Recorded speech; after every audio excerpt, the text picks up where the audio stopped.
tama, may hinanda akong kwento sa inyo mga apo. Pero bago tayo magsimula, manalangin muna tayo. Pero Lolo, bakit po kailangan mag-pray? Ganito kasi yan. Sige Miho, sabihin mo. Bakit kailangan mag-pray? Kailangan ko kay Mami at tanong ko kay Mami. Bakit kailangan mag-pray? Ang tanong ko kay Daddy, ang tanong ko kay Daddy. Marami raw ang blessings na darating. Ito ang sagot nila sa akin. Tayo'y kailangan mag-pray. Ang sabi ni Mami, ang sabi ni Mami. Tayo'y kailangan mag-pray. Ang sabi ni Daddy, ang sabi ni Daddy. Marami raw ang blessings na darating. Buong pamilya ay magpapalain.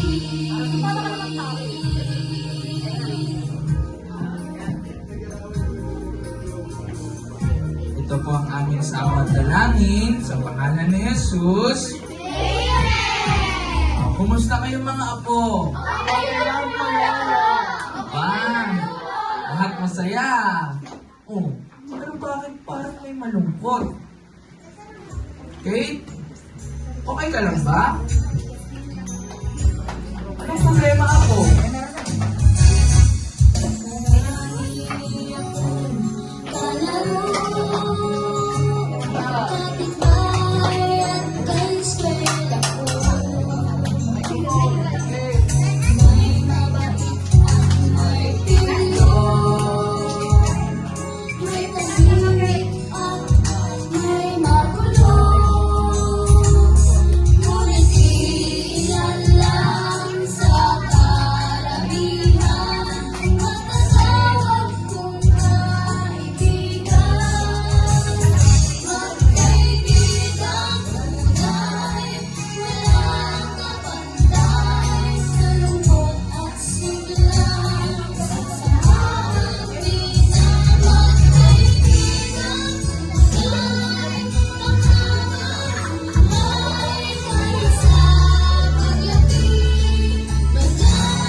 Hali kayo mga apo. Nako, nagkatampuhan pala kayo mga apo. Oh, bagay na bagay sa inyo ang kukwento ko ngayon. Excited na ba kayo? Alam niyo ba mga apo, sa Biblia na meron ding matalik na magkaibigan. Ang pangalan ay David at Jonathan. Sila yung matalik na magkaibigan. At itong si Jonathan, malaki ang ginampanan niya sa pagiging hari ni David. Diba, Haring David? Natupad ang plano ng Diyos na maging hari si David sa tulong ng kaibigan niya. Kaya tulad nyo, maganda na may mga kaibigan kayo na makakasama nyo sa pagtupad ng inyong pangarap at sa inyong paglaki. Pala mga apo, ano ba ang gusto nyo paglaki? Mga kabataan, no? O sige, dami nyo eh. Si Aliyah muna. Aliyah, ano gusto mo paglaki? Sa aking paglaki, gusto ko maging guro. Maganda yan ako. Mabuting asal ay aking maituro. Ikaw naman, Miggy, ang Sa gusto mo? aking paglaki, gusto kong maging pulis. Aba, ayos yan. Nagpunin ang manatili, payaman ang lagi. Kaya,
Ayos mga po, ang gaganda ng mga pangarap niyo.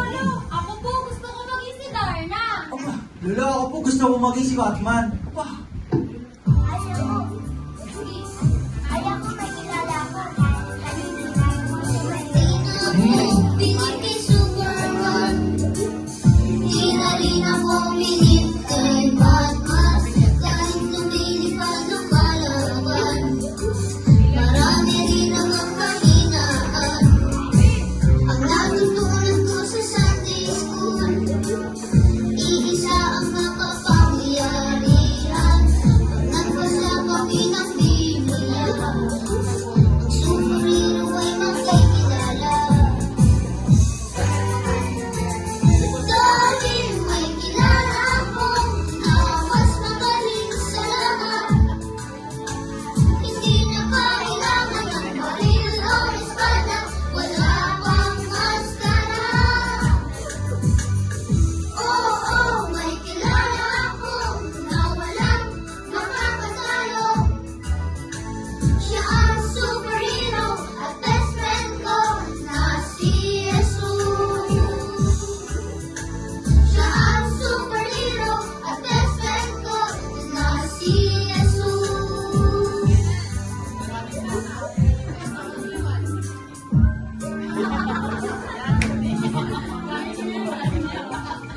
Tama yung DE.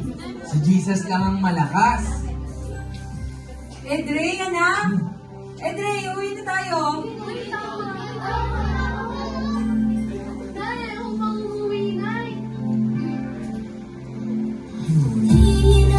Alam mo ba mga apo, dapat minamahal at sinusunod natin ang ating mga magulang dahil bigay sila ng Diyos sa atin.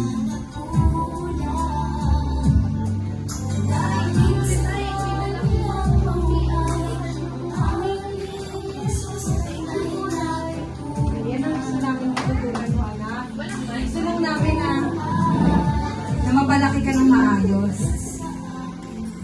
tama yan anak. May kinig ka lagi sa mga payo namin ha. Ang laman ka namin.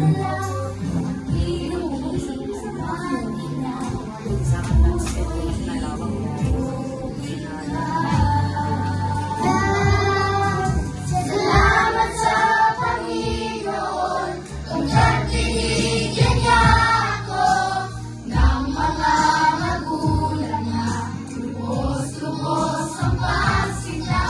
Katulad ng pag-ibig ni Jesus sa mundong ito. Salamat o Panginoon. Katulad ng pag-ibig ni Jesus sa mundong ito. Salamat o Panginoon para sa akin Ama't Ina.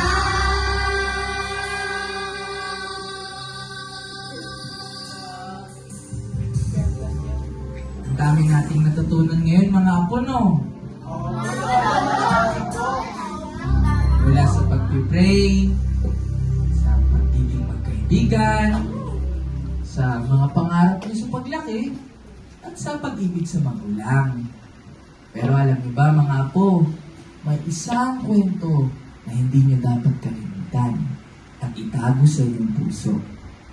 Ang pinakamahalagang kwento, ang kwento ng pag-ibig ni Kristo.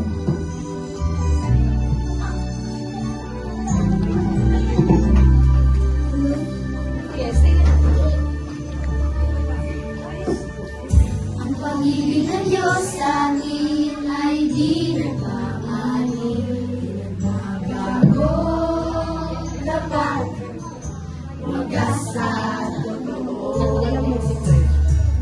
Ang pag-ibig niya ang dalisay sa akin at sa'yo.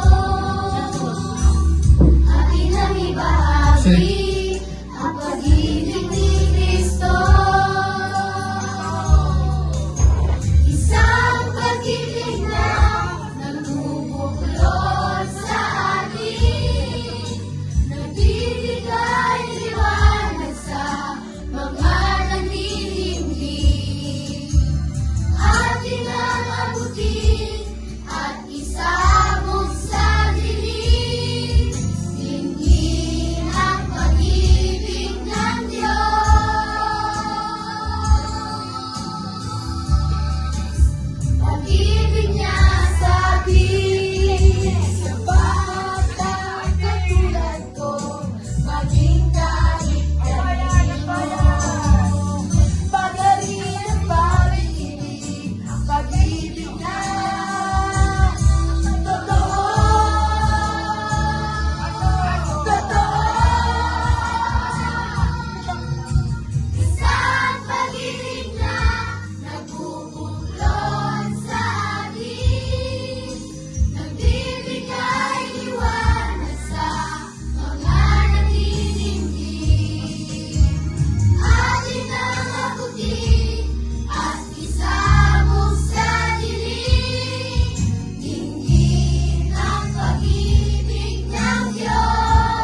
Lord will answer all my prayers. I know the Lord will answer all